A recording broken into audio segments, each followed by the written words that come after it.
guys. So we are on to our third grade lesson. So we talked first about the coming of the universe and how the earth was formed and how our whole galaxy was formed, all the things in the universe, right? And then we moved on to the coming of life, and we talked about when life appeared on the planet Earth and how it evolved and changed over time. And we are on to our third lesson, which is about the coming of humans. That's where we left off with the coming of life.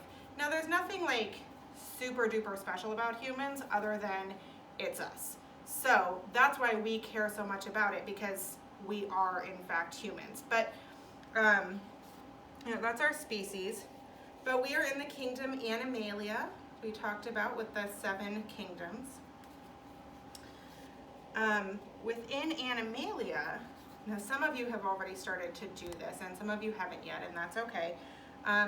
We have backbones, and so not all animals have backbones. There's lots of animals that don't, but the phylum, the classification under kingdom is phylum, and the phylum that has backbones or backbone-like things are called Chordata. So we're in the phylum Chordata. We are mammals, so our class is Mammalia. Other mammals are things like bears and cats and dogs and rats, anything that has fur and feeds milk to its young and gives live birth, that's all mammals, okay? And then within mammals, we are in the order of primates. That means that our closest relatives, our closest cousins, are other primates like chimpanzees and gorillas and, oh my goodness, other monkeys, things like that. We can keep going down and classifying us, but I think that gets us as close as we need to get for today. So we're animals that have backbones, that are mammals, that are primates. But there are a couple things that do make us different from other animals, because other animals, I mean, there can be debates about this, but do other animals have big cities and societies? Maybe. Do other animals have, can other animals read books? Probably not. Do other animals go to school like you? No. There are some things that we do that are different than other animals, so we're going to talk about what it is that makes us different. So there's basically, let me count here, 3 big things. 1, the biggest thing, the most important thing that makes us different from other animals is right here. Guys, we have enormous brains. Our brains are so big. Now, are they the biggest brains in the animal kingdom? No, but they are the biggest brains proportionally to our bodies. So a blue whale has a bigger brain than a human being, but a blue whale's body is humongous, right? So proportionally to our bodies, humans have the biggest brains with the most, if you look at a brain ever, it's got lots of folds and crevices in it. It has the most folds and crevices, which means since the electricity and things that make your thoughts move along the surface of your brain, you've got more room on your brain to have thoughts than other animals do. That means a lot of things. That means that we get to have big imaginations. And imagination lets us imagine the future. And it lets us think about planning the future.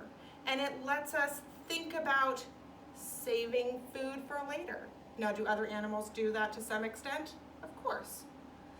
But that then, our big brains and our bigger capacity for imagination than many other, all other animals, our bigger capacity for imagination is combined with 2 other things.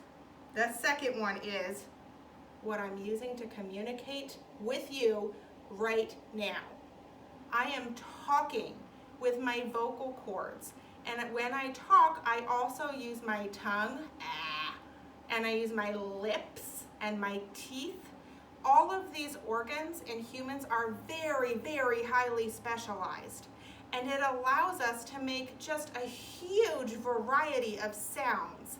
And we can take those sounds, and we used our big brains and imagination to turn those sounds into a language so we can talk to each other and share ideas. Now, I want you to use that big imagination and think about what it would be like to not be able to talk with each other through any means. So that means not only can you not use your mouth and your lips and your vocal cords, but also you can't use your hands to write. So no writing. And try and think about how you might communicate that way. It's really difficult. We'll talk more about that in just a second. Then there's a third thing, and these three things came together to make things amazing for us. And that third thing is opposable thumbs. They're so cool, guys. So I have my fingers that move this way, but it's really hard for me to move my fingers in different directions from each other. Like, I can, but it's hard to grasp with like these two fingers. But my amazing opposable thumb lets me pick things up so easily. And it lets me move things around and manipulate things in really cool ways. So humans have big, huge brains. We have really specialized vocal cords and mouths and lips, and we have opposable thumbs.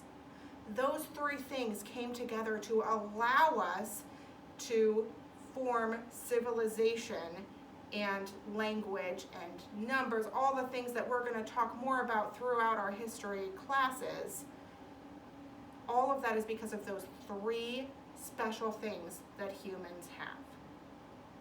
Now, I have a couple of activities that I want you guys to try at home with your families. The first one, I always like doing this one, is to take your thumb and tape it to your hand. Just Scotch tape or, masking tape. Don't use duct tape, that would hurt a lot. But use just tape to tape it to your hand. And then guys, just try and do your tasks without a thumb for a while. And then see what that thumb has done for you. How hard is it to move around and do your work without your thumb? I bet you'll find that you can do some things, but I bet you'll find that it's harder. And maybe we can talk about that later. And then the second thing is, with a member of your family, I want you to try to communicate without using any words. So you can use body language, you can point to things, you can do this, you can grunt, because you go, but I don't want you to use any words. And then I want you to think about what that was like. That's what happened, guys. Humans evolved out of different animals, and those three things have made us what we are today. Big brains, opposable thumbs, specialized ways to communicate. Next time we'll talk about even more about those ways to communicate when we talk about the coming of language. Bye.